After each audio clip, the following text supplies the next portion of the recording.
গতকাল মন্ত্রী উদয়নের কনভয়ে হামলার অভিযোগের পর বাসন্তীহাট এলাকায় বিজেপি ২ নং মণ্ডল সহসভাপতি সুশান্ত বর্মনের বাড়ি ভাঙচুর এবং লুটপাটের অভিযোগ উঠল তৃণমূল আশ্রিত দুষ্কৃতীদের বিরুদ্ধে। সুশান্ত বর্মনের অভিযোগ, গতকাল রাতে কি ঘটনা ঘটেছে তা জানা নেই, তবে সেই ঘটনার সূত্র ধরেই তার বাড়িতে তৃণমূলের দুষ্কৃতীরা এসে প্রথমে ১ রাউন্ড গুলি চালায়, তারপর বোমাবাজি এবং সর্বশেষে তার বাড়িঘর ভাঙচুর এবং অবাধে লুটপাট চালায়।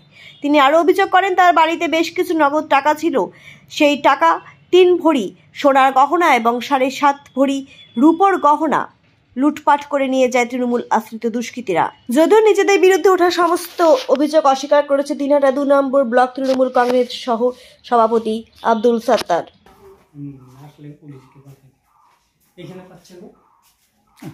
হ্যাঁ, বাইরে থেকে কয় মিনিট হলো? দাঁড়াও, আমি তুলি কয়টা তুলি।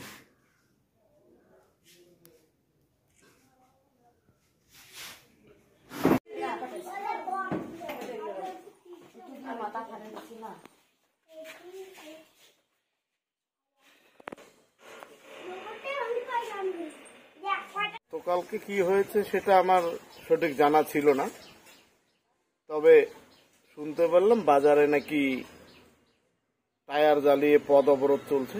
হতে পারে কোনো কিছু, তখন অবধিও কিছু জানতাম না। তারপরে জানতে পারলাম যে অন্য কোথাও যেন কি ঘটেছে এবং তার সাথে সাথে ২-৩ মিনিটের মধ্যেই আমার বাড়ির সামনাসামনি এসে ১ রাউন্ড ফায়ার হয়। ফায়ারের সাথে সাথে 2টো বম ব্লাস্ট হয়।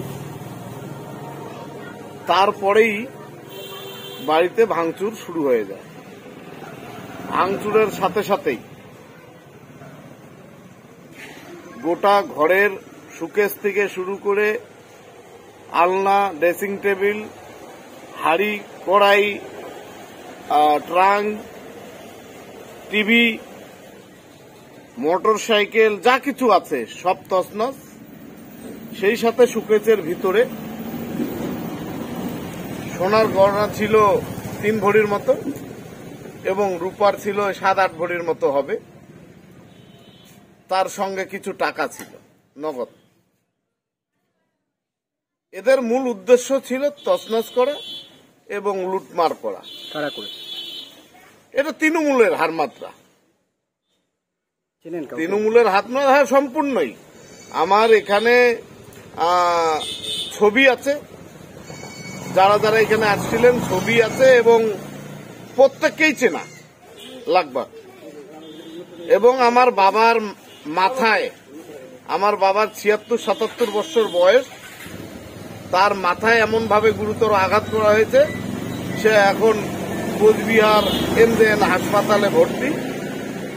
রাত্রেই ভর্তি করা হয়েছে। ৭-৮টা সেলাই হয়েছে মাথায়।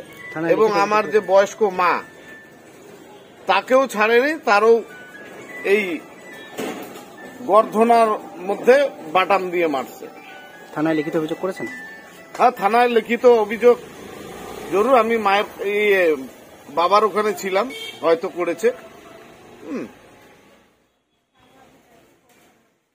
কি নাম আপনার? সুশান্ত বর্মন। কোন দায়িত্বে আছেন বিজেপির? হ্যাঁ, বর্তমানে মন্ডলের ভাইস প্রেসিডেন্ট আছে। কত নম্বর মন্ডল? ২ নম্বর মন্ডল। পূর্ণ ভিত্তিহীন অভিযোগ। কালকে মন্ত্রী উদয়ন গুহকে তারা ঘুঘুমারিতে তাদের র্যালি থেকে যেভাবে আক্রমণ করছে, গাড়ি ভাঙচুর করছে, তার দায়ভার এড়ানোর জন্য বিজেপি বিভিন্ন জায়গায় তারা তাদের নিজের বাড়ি, তাদের দলীয় লোক দিয়ে ভাঙচুর করে বিজেপির উপর একটা তৃণমূলের উপর একটা মিথ্যা অভিযোগ করে তাদের যে এত বড় একটা নিন্দাজনক ঘটনা, সেটাকে দায়মুক্ত করার চেষ্টা করছে।